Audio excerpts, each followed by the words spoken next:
মফস্বলে যে থিয়েটারটা প্র্যাকটিস করছিলেন, যেভাবে রিহার্সাল হচ্ছিল, যেভাবে নাটক বাছা হচ্ছিল, শো হচ্ছিল, কলকাতায় এসে এটা কিছুটা বদলে গেল, কিছুটা ধরন কিছুটা পাল্টালো। এই পাল্টানোটা কিরম ভাবে দেখলেন সেই সময়টাতে? আমরা মফস্বলে থিয়েটার করতাম খুব গরিবের থিয়েটার, মানে আমাদেরকে আধ ঘন্টা 15 মিনিটের মধ্যে আমাকে মঞ্চ বানিয়ে ফেলতে হচ্ছে, কারণ তার আগে একটা দল নাটক করে যাচ্ছে।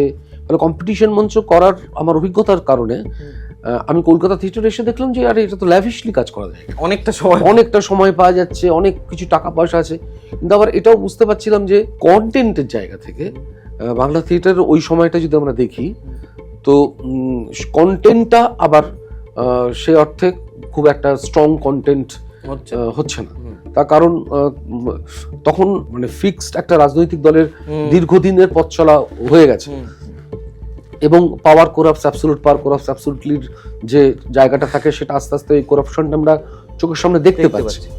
কিন্তু ওই কথাগুলো থিয়েটারে আসছে না, এবং যেটা বলা উচিত বলে মনে হচ্ছে সেটা একটা বোঝাপড়ার জায়গা থেকেও তখন বোধহয় রাজনৈতিক একটা বলবো না, একটু সাবধানে থাকি, এরকম একটা জায়গা থেকেও বোধহয় কিছুটা হয়েছিল।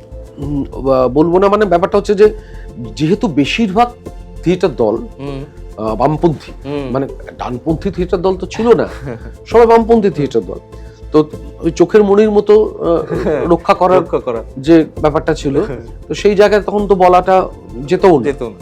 তো সেইখানেও সেটা একটা কন্টেন্টের একটা সমস্যা, সেটা সামাজিক রাজনৈতিক প্রেক্ষিত তার একটা ছিল।